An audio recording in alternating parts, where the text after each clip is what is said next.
Hi everyone, welcome back to this channel. On today's tutorial, I'm gonna show you how to cross out automatically in Google Sheets.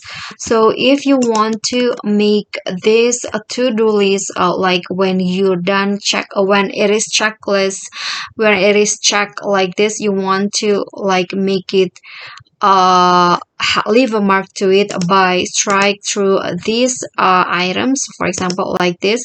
Instead of you strike to it one by one like this, you can do it automatically by using the conditional formatting.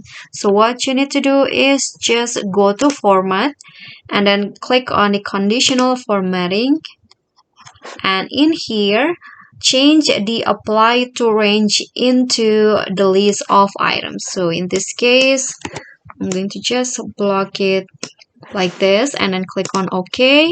And then here the format rules, click on the drop down here and then scroll down until you find the custom formula is, and then change the value or formula into this. So I'm going to use the equation and then click on the B3, this one, B3, and then equation again and then true like this.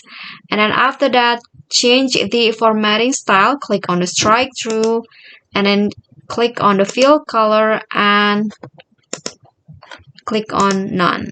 And then after that, click on done, and you can see that if it's checked like this, it will automatically strike through like this or cross out like this. And if you do that again, it will automatically strike through or cross out. Okay guys, so that's all from me. Thank you so much for watching. If you got any question, feel free to drop them in a comment, and if you think the video is helpful, don't forget to like, click on the thanks and subscribe. I'll catch you all in the following videos. Bye.